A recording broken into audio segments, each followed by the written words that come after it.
weirdos, and welcome back to my channel. My name is Jordan and I actually have a really great book review for you today. I have finished Renegades. Now, I actually finished this book 2 weeks ago and I filmed my review and everything, but it was way too long and I just couldn't figure out how to cut everything out of it just right, so I'm just refilming it. So I finished Renegades, and let me tell you, this book is amazing. I cannot recommend it enough. I definitely, if you are into YA books, this is the book for you.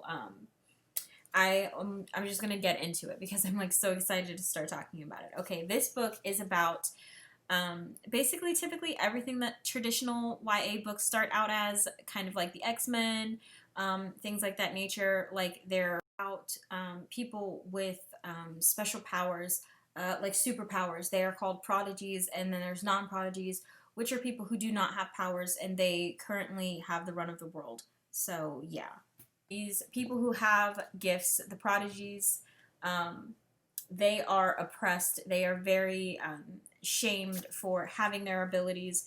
They're made to feel like they're less than and all of that stuff, and some of them are sick of it. So the number one guy who's sick of it, his name is Ace Anarchy, and he decides that he's going to take over everything, and he overthrows the government and he takes over, and everything basically gets shut down. There's no more police, there's no anything, there's no control, it's all chaos. It is called the Age of Anarchy. He starts this, and the Age of Anarchy lasts for about 20 years.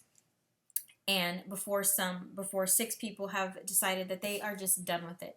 They are renegades. They have decided that they are done with this crazy crap. They want law and order back into place, and they decide to overthrow Ace Anarchy and his entire crew of people who have just completely trashed the world. And this book starts by taking place 9 years after that overthrowing. It's called the Day of Triumph, when the renegades have taken over the anarchists and they have put everything back. They're starting to put everything back in order of the way things need to be. This book follows Nova and Adrian. Nova is actually the niece of Ace Anarchy, and she is very upset. Her family was murdered and the renegades did not save her parents and her sister. So she is very upset. She hates the renegades. She hates everything that they stand for, and she just wants to take back over with the anarchists. She wants them to be back in power, and she wants the renegades to disappear. And Adrian is the main boy. He is a renegade. His adopted parents are the leaders of the renegades that initialized the takeover of the Day of Triumph.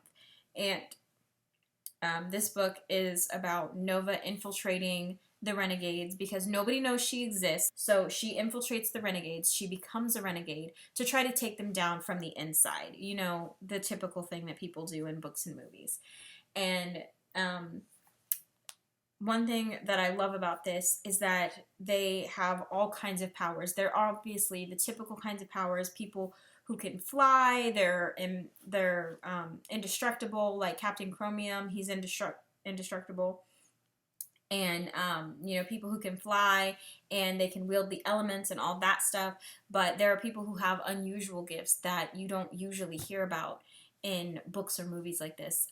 Nova, for instance, she has the ability to put people to sleep with just a touch, and she also never sleeps. She has not slept since she was 6 years old, and in this book they are 16, which as a 26-year-old mother, I have to keep reminding myself as I read this, and they're talking about things, and I'm like, why? Why is this like that? And I'm like, oh, they're 16, of course. Like, I forget what it's like to be 16. It's been so long for me. But that is, this book is just, it's really good. I loved it. Definitely 5 stars out of 5. I highly recommend that you read it. If this sounds like the book for you, definitely check that out. I am going to let that be all that I talk about, unspoiled. So I'm going to get into everything about spoilers now. So anybody who has not read this book yet, I suggest you leave. I'm going to spend a great deal of time talking about things that happen in the book, and I don't want to ruin anything for you. So I will talk to you guys later. Bye. Okay. Now that they are gone, let's talk about this book. Oh my gosh, I cannot believe this. Like, it hits differently as an adult when you find out that an 11-month-old baby got shot. Okay? So, that kind of thing just it broke my heart. I had to put the book down for like an hour. I couldn't. I was like, "Oh my god, I can't believe the baby got shot. How could they do this to me? I can't handle it." I swear to god, I was ready to start crying. I almost cried. Like I almost cried. And Nova, I'm going to try to keep my talking points in order, but my brain is like all over the place. So who knows where we're going to go from here. What I remember is the parade scene. I really thought that Nova had that, but I knew it wasn't going to make a good book if she had killed Captain Chromium right out the gate. I knew that wasn't going to be how this story played out. So I knew she was going to fail, and she did.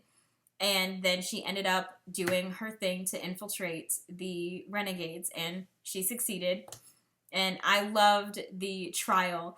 As soon as Frostbite's team challenged her, I knew she was not going to fight Frostbite. I knew she was going to go after Gargoyle. And as soon as she said, she's like, I want him. She picked Gargoyle. I knew she was going after him because he destroyed Honeybee's nests. I knew that's why she was going after him. So I like that she got her little bit of revenge because she knew she had to fit that in before she became a renegade, and she couldn't fight him again without raising suspicions and all that stuff. So I really liked that. That was a really good, like, little jab at you. I loved that. That was amazing.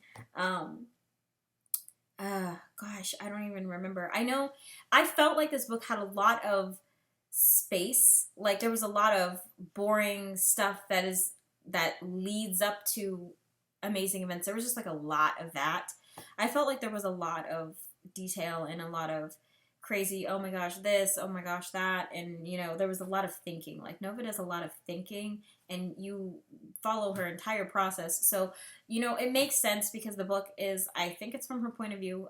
The book is from her point of view, and it helps you follow along with where she's going with things, but it's also like, oh my god, you think a lot. Like, I don't need to know every thought that comes through your head. But it works out. The next great scene that I want to talk about is the library scene. That scene was crazy. I think they did the right thing by going into the library. That is a controversial thing. Oh, they should have waited for backup. But there were children in the library, and the detonator, a known anarchist, went in there, and who knows what kind of weapon she had. I think they made the right choice to go in there. So I stand by that choice. That scene, that was crazy. Like, the detonator just blew everything up, and it just all went downhill from there. And that scene was just insane. I loved it. It was the craziest scene. It took up like 2 or 3 chapters, and I just loved reading every second of it. And it was awesome. And I know one thing, Nova's secret, Nova being Nightmare, causes a lot of issues while she's infiltrating the Renegades. With, the detonator knowing her secret, and then Winston finding out, and it just seems like all these people know her secret, and they all almost want to give her up, and the librarian as well, and he got shot for it, so thank goodness he didn't give her up. I didn't want her to be busted right away. So, and one thing that is apparent with Nova and Adrian is that they're both on opposite sides. Like, Adrian thinks that Nova's a renegade, so he doesn't really know they're on opposite sides, but that they're on opposite sides. And this good and evil line is so thin. It's so thin. And that becomes more apparent throughout the book. It's just, it's crazy how thin the line is between good and evil. And, I always knew it was thin, but this book really points it out. And I am very happy that it shows how thin the line is, because there are people who are good who are good and they do bad things. And then there's people who are bad who do things that just maybe seem bad, but they're not really bad. But then there are things that they do that are bad, like blowing up a library, so you never know. And, you know, I love that Nova is into inventing. She invents things, she builds things, she creates all these awesome things like inventing, and she's doing things with science and math and chemistry and all that stuff. That's just really putting it into perspective for young girls this in this day and age that don't think that they can do that stuff because they're girls. I want to see more girls interested in things like that. And I'm so happy that this is in a book that is so popular with young people, because they really need to have that kind of stuff out there. I think my favorite thing was Max, was finding out that he had the power of absorption. He could take other people's powers. I absolutely loved that.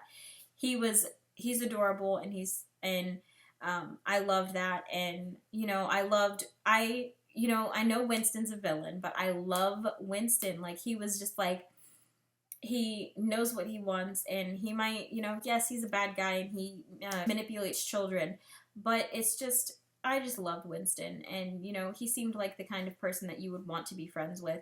And, you know, I know Nova found him creepy, and she treated him like crap, but when they were sitting in the interrogation room, and he was reminiscing on things because Adrian was asking about Nightmare, who no one knows is Nova, and he knows it's Nova, and he's like, you know, oh, you know, I remember when I used to make little puppets and, you know, shadow puppets and manipulate puppets and blah blah blah when Nightmare was a young kid. And he's like, do you remember? And he's like, never mind. And he almost blew her cover right there, but it's like, oh, I'm like, that is so sweet. You guys used to be friends, and you threw him out of a hot air balloon. How could you, Nova? You are so mean. And I'm halfway through reading Arch Enemies, so it gets worse for Winston later. Like, it's heartbreaking. And, you know, towards the end of the book, it, like, 3 great plot twists that just, like, blow my mind. One of them I saw coming. The other 2 I did not. So Max's power of absorption, of taking other people's powers, they have been keeping him in quarantine, and they've been taking his blood every day for 10 years. He's a kid. He's only 10 years old, and he's been in quarantine his entire life. And they've been taking his blood for experiments and whatnot, and no one knew what the Renegades were doing with that. And it turns out they were making something called Agent N, which they kind of hint at the end of the book, to take away powers of prodigies. And I'm like, what gives you the right to do that? That is drawing the line. I can't. That is anarchist shit right there. You can't do that. You don't have the right to decide that someone doesn't deserve their powers. And that just infuriated me. And then after that little reveal, Nova goes to the tunnels to do whatever, and she runs into Phobia. And Phobia is like, you know, he says the famous quote from this book, one cannot be brave who has no fear. She's like, I know you say that all the time. And I'm like, oh my God, that quote was found on Lady Indomitable's body, who's Adrian's mom. So Phobia killed Adrian's mom. Are you kidding me? No wonder she didn't just fly away. He killed her with her fear, which is probably falling. So, or being unable to use her powers to fly away from a situation. Who knows? And then that's not even the craziest thing. The craziest thing is that Ace Anarchy is alive. Like, Nova crawls through the little tunnel in the thing, and Ace Anarchy is alive. I'm like, are you kidding me? No way. This is insane. And I'm like, I had to start reading Arch Enemies right away. I was, like, so excited.